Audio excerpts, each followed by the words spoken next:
views and opinions expressed in this program are those of the participants and do not necessarily reflect the views of BronxNet or the program underwriters.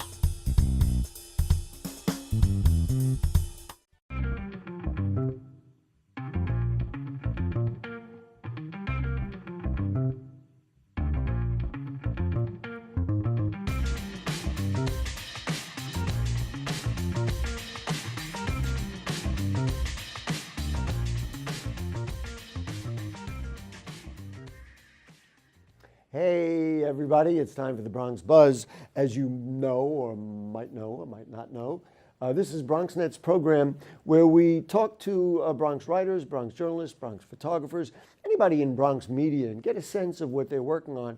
And the whole idea is for you to get inside, behind the scenes, find out who the people are who are writing and blogging and doing all those kinds of things. And tonight we really have a special show. And you know, I've been around the Bronx a long time, but we're going to have somebody on the program I've never met before. And we had a wonderful conversation, very brief conversation before we went on the air. So we're going to go via the miracle of Skype and say hi to Deyla Sabio, who is, drumroll please, the blogger from the Bronx. Hi, Deyla. Nice to have you with us. Hi. She's got a little more spunk than I do, and that's probably an improvement. Deyla, so we're just going to continue the conversation we started. So you were an English major and had this wonderful experience of going to London to learn English. Just tell me about that and tell me why that and how that changed your life. And then I'm sure it leads right into the work that you're doing. Right. So I went overseas for a whole semester. It was amazing. I took this intensive course of English. I learned so much. And throughout the course, I was in contact with the professor. And the professor was teaching us English. And he mentioned that one way that we shouldn't speak English is the way English is spoken in the Bronx. And I so happened to be the only person from America who happened to be from the Bronx. And I was just like, how do Bronx people talk? So, Wow. you know, it was a very offensive, but it drawed me to where I am today, along with a lot of people who I've met during the course of my career and school, saying that the Bronx is just horrible. So it inspired me to be who I am. Who you are. Yeah, we're going to get to all that, but I'm not going to let you go till we finish that because you didn't tell me that beforehand. So what was he referring to? Was he referring to the fact that in some people's eyes, the way that people in the Bronx speak is not appropriate or not classic English, even though, of course, we have our own way and our own culture, and language, of course, is always an extension of culture, right? So can I assume that's where the dialogue went when you had that dialogue? That is exactly where it came from and where it went. So we just spoke slang in English. So that's amazing to me because I would have thought when you told me that you were affected by your trip to London, I would have thought it was because you learned culture and all that, but it made you even stronger about who we are, about coming back to the Bronx and spreading our culture and celebrating our culture, right? Absolutely. Wow, best interview I've done all year. Perfect. So now let's bring it right up to blogger from the Bronx. So you took that skill or those skills and that kind of education you got, and you turned it into a way to spread Bronx love, Bronx culture, who we are, through this new medium that's blogging. Am I guessing that right? Yes, that is correct. I mean, wow. What I wanted to do really is inspire our fellow brothers and sisters and just restore hope back into our communities and just bring us together again because, you know, we are the future and where we stand today, it defines where we're going tomorrow. And so how long now? So the blog is Blogger from the Bronx. You can get there, bloggerfromthebronx.com. How long have you been doing it? And tell me about what goes into your mind when you create the thing. Like, what do you want to put out to people in the Bronx? And folks in the control room, we can roll some of the pictures or the website, whatever we got. Okay. Blogger from the Bronx has been around for 1 year. I recently just made a year just last month. And what I intend to do really is to spread motivation, inspiration into our communities to let people know that it's not over. The Bronx is not over just yet. Okay, and tell me specifically about the kinds of things you can put on there.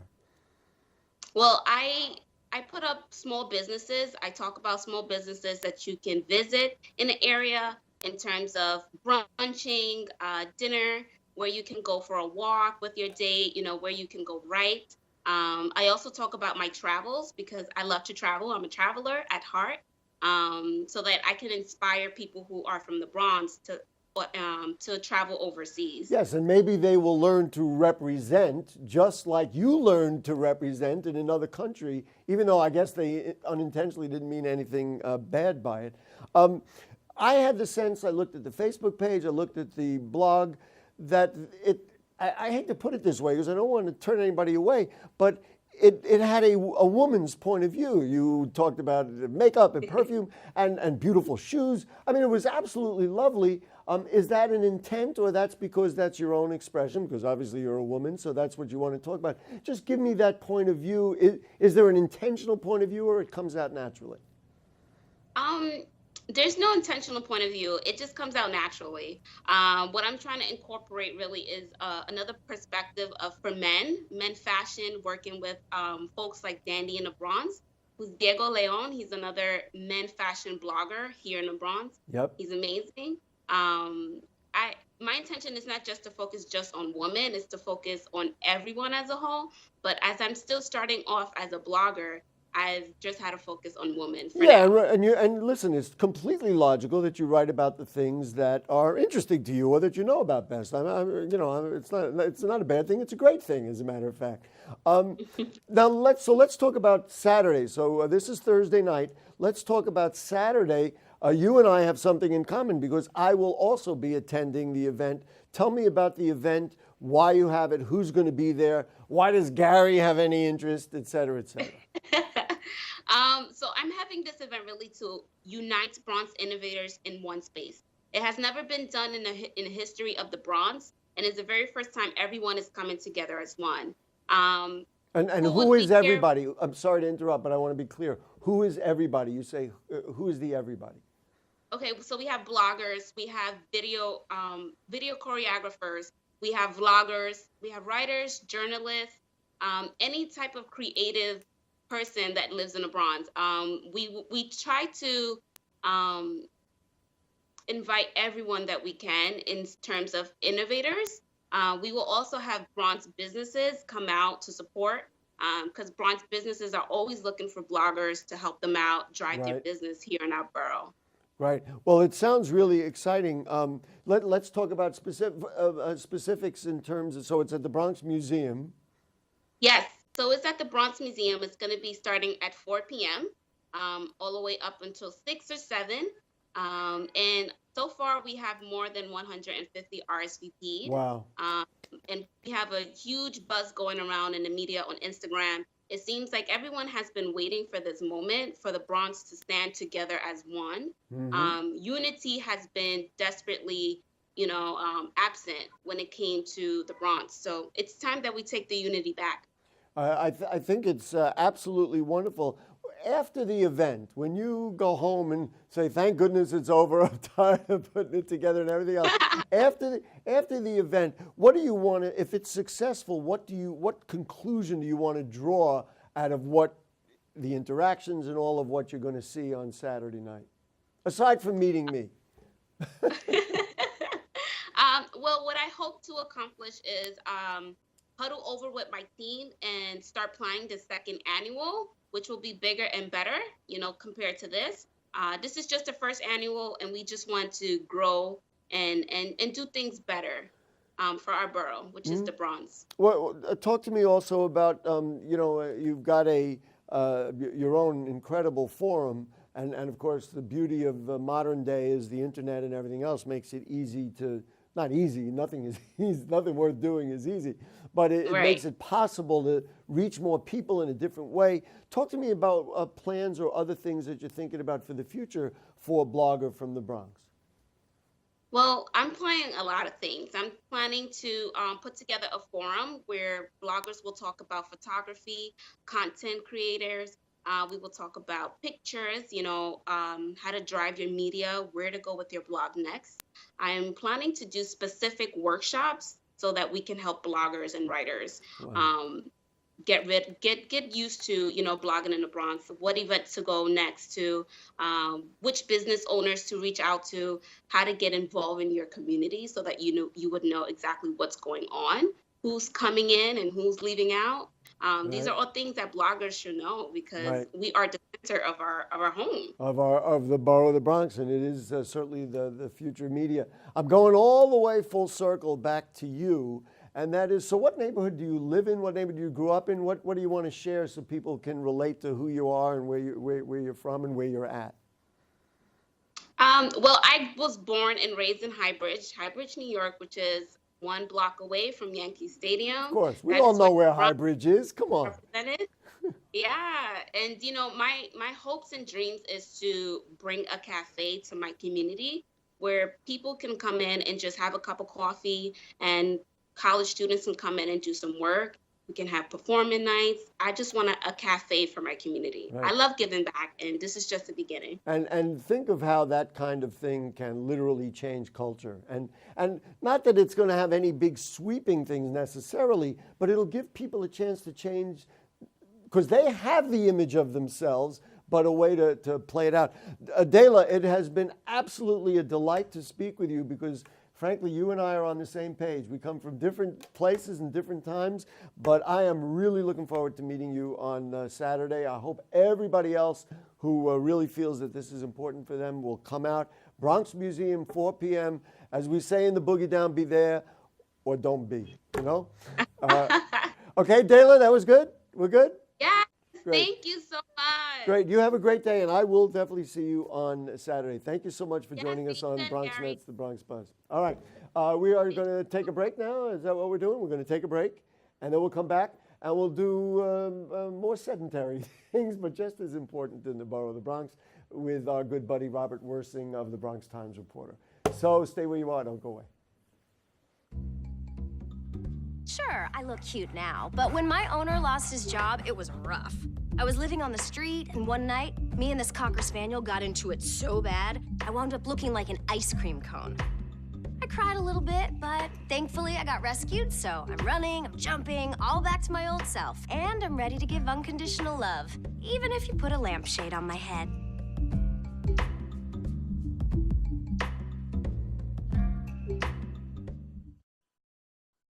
It's not always easy being a dad. Do you have panda asthma too? Does that run in the family? This is the home of the most priceless kung fu artifacts. But when you make an effort, Dad, we're not supposed to touch anything. Oh, sorry. Go along, son. it's always worth it. Whoa, master! The smallest moments can have the biggest impact on a child's life. Take time to be a dad today. I am gonna get you. I'm gonna get you. Call 877-4DAD-411 or visit fatherhood.gov to learn more.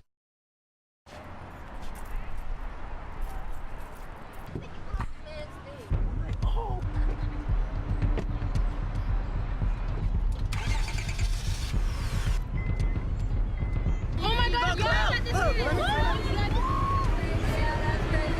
Oh, Shane, look out!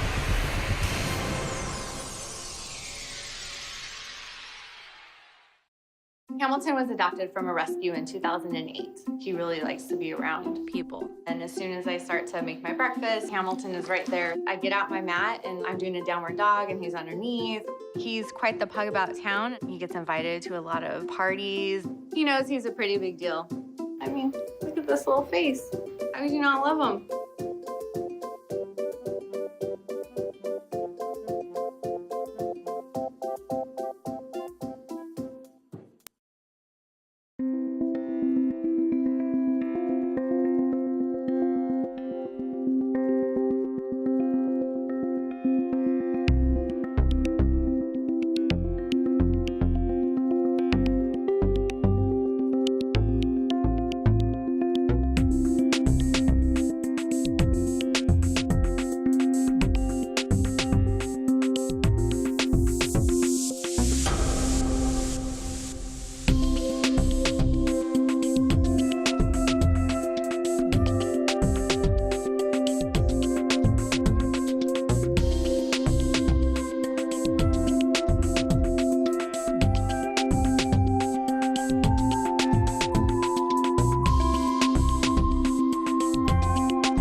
You think getting dumped by text is harsh? Try getting dumped by a tennis ball. My ex-owner drove me out to the woods, yelled fetch, and by the time I brought the ball back, he was gone. Yeah, I was pissed. But the folks at the shelter helped me let go of my anger. I learned coping skills, like taking it to the hole. Boom! Now I'm ready to fetch again. But how about I throw and you run and get it? Thanks for coming in for the interview. Oh, yeah, of course. All right, we got your personal references, your resume, high school diploma or equivalent.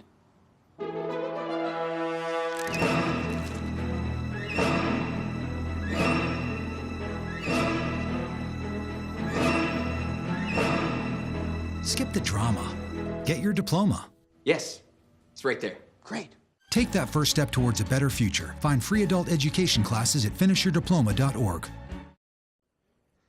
Back with you on the Bronx Buzz. Our last guest got me all energized, and that makes me real excited about talking to my old friend Robert Wirsing from the Bronx Times Reporter. He is on the phone. I guess he's over there in the East Bronx where the Bronx Times does their work. So we'll say, hey, Robert, how are you, sir?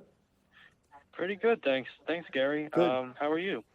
I'm fine, thank you.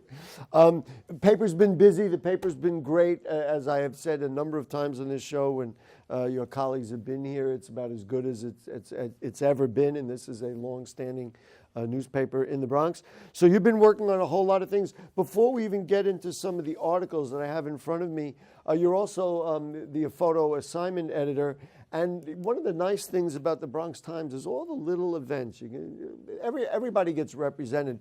Talk to me about some of the nice events that either you've had or things that you think are striking for what the paper has put out. Yeah, actually, we do cover a lot of very interesting events. Like we've been covering a lot of actually just last night we had one of our photographers cover an opening art reception for Lehman College, and there was like all these like different like art that's like depicting like clocks and like all sorts of like time themed like elements. Wow. Was that in their gallery or a different sort of art show?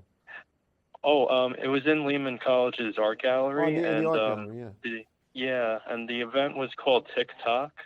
So it had like a lot of like different like clock themes, and it was just very nice. Great. Now I did not see that in the current paper. Did I miss that, or that's what's coming out in the future? Oh, that's coming out in the future. Actually, I believe it will be next Friday. Great. That is just wonderful. I mean, again, this is the kind of thing you get out of the Bronx Times. It's wonderful. So let's talk about a couple of things. I mean, you are not shy about just saying when some things that people would think are ordinary, but they're nice for a community to know, like Busco's is going to reopen again in Throgs Neck. Give me a little background and tell me, and that was a story that you did. Tell me a little bit about Busco's. Sure. So Busco's was pretty much like a neighborhood fixture in Throgs Neck. It was pretty much like a place where people can go and they could buy classic Italian heroes and sandwiches and like all sorts of like really nice cooked meals. Mm-hmm. So the store actually started back in the early 50s by a World War II Air Force veteran, John Busco Castro Nuvo. Wow. And it ran for pretty much a long time until 2009 when Busco's closed down. They closed because of financial situations, financial reasons? Pretty much because the original owners retired, and there was just nobody else to really take up the business afterwards. So it just kind of sat there vacant. But now there's actually a few people who banded together who were fans of the original Busco's who are coming back to pretty much bring back the store, but like with a modern twist. So it'll have like the classic Italian heroes and sandwiches, but like there'll be some new things added to their menu as well to make it more modern. You know, I started the conversation by saying that, you know, these are very ordinary things, that a restaurant closes, somebody goes, but this is what binds a community, right? This is what gives a community a sense of itself, a sense of identity. So this is really, I mean, this is a nice thing. Is there a date for the opening, or has it already opened just yet? Oh, it hasn't been announced just yet, but the owner did tell me that it should be opening sometime this spring, so it should be very soon, I would imagine. Okay. But we'll definitely keep everyone posted. Well, yeah, that's the whole idea. So it is also, for folks who don't know, it's 2990 Bruckner. Yes. The original location, so it will reopen at 2990 Bruckner Boulevard, right in BronxNet. So another story that you have done is this story about Shore Road, which you have covered before. Many people know about the Breen brothers, who are really wonderful, inventive photographers and videographers. They use drones and other things. They documented simple pavement problems, it would seem, on Shore Road a while back. We had them on the show here. I don't remember when it was. But now they're back and they're documenting that it appears nothing has happened. Am I saying the right thing? After all their work and all the people who said you're right, they're still complaining. Yeah, well, actually, there's some new complaints, but thankfully, the issue that the brothers brought up last time around, like I believe 2 years ago, that's actually been resolved. So back then, so I'm wrong. Yeah. Okay. Yeah, so back then there was actually like a big crater, kind of like if you're passing by Pelham Split Rock Manor, Pelham Split Rock Golf Course. Right. There used to be a big like pothole there, so people would have to like try to get out, try to move out of that way and kind of like cross into the other lane. Yeah, especially in a road that has no real shoulders, so you're basically, taking a chance you're going to knock somebody into the woods, which nobody wants to see happen. Yeah, but thankfully that's been resolved, so that isn't so much an issue now. But unfortunately, when you're moving up the road, kind of going up to Westchester County, there's actually a northwest roadway curve that tends to flood. And so now that's actually becoming a little bit more of an issue, especially now in the winter months, where all that water is becoming ice and snow and slush, just making it like an overall nightmare to commute there. In your experience, I've been on Shore Road, but I haven't been there lately, frankly. In your experience, has it always been this way, or is this a new condition based on any number of things, whether the roads are getting older, or the environment around it is changing, or the topography is changing? What's your sense of the history of that spot? Well, it's definitely been an issue, like as far back as I can remember. I actually remember being a kid, like in the back of my parents' car while they're driving, and there being like water on the roadways, and like they would have to go very slowly. Right. And back when I used to work up in Larchmont, I used to take Shore Road actually to get to my job. I never took it after work. And one of the reasons was definitely because of the flooding. So like I would always like kind of keep that in mind, like when I'm traveling Shore Road, just to look on the roadway, see like how much water is there. Right. But yeah, that's definitely been an issue, and one of the reasons why is because there's actually no like sewer infrastructure there. Since there aren't like any houses. There's no there, shoulder. There's no need for You go right into the sewers. woods. So one little mistake, and you've got a really big problem. And actually, as I reported in my article, there was actually an accident there a couple weeks back, and thankfully, the person involved wasn't hurt, but his car is completely totaled from that incident. So, Robert, it's a little bit of a lesson to both of us, really, who are, been in media and Bronx media and journalists, is that sometimes it takes a little article or a clever video or something like that, and then you can really affect change. And I know so many people in the Bronx are frustrated about things they want to see in their neighborhood. But, we got to keep talking. We got to find people like you in the Bronx Times and here at BronxNet, ways to tell some of the, and the Breen brothers, for example, tell some of these stories, and maybe we can actually affect some more changes other than little roadway changes, Definitely. There you go. That was my statement. Robert, let's just talk about what you've got coming up. I mean, we're here Thursday evening, which is when the program is recorded. And so I guess you guys are wrapping up for the week. What do you got coming up? Oh, sure. So for tomorrow's edition that's coming out, I'm going to be discussing a recent issue that was brought to our attention by a few Bronx community groups. They actually informed us that the City Council's Health Committee currently does not have any Bronx council members sitting on it. There's actually only 2 There's some bad planning there. council members. Yeah, and 3 Brooklyn members on the council. So my article will be discussing this issue and also what the council speaker's office said when I interviewed them regarding this. Wow, that what a great story. And you know, listen, man, it's so simple. Mm-hmm. We know we're number 62. It's been it's been written about. We talk about it. We're sick about it. One would think that in that borough you'd make sure. So, okay, Robert, that sounds great. We're going to be checking out the Bronx Times Reporter like we always do. And when you hang up the phone, you got to say, hey, Gary says hello to all my friends who are over there. All right? I will. Thank you so much, Gary. It's always great. Thanks, Robert. You're welcome. Take care. There you go. All right, Bye. there you go. That's Robert Wirsing of the Bronx Times. What a fun show today, huh? We had Deyla Sabio from the Bronx Bloggers, and then Robert Wirsing from the Bronx Times.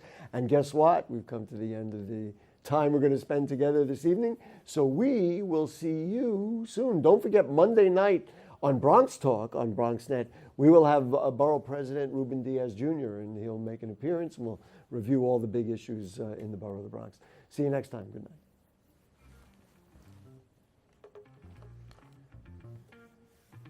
Oh yeah, I'll tell you.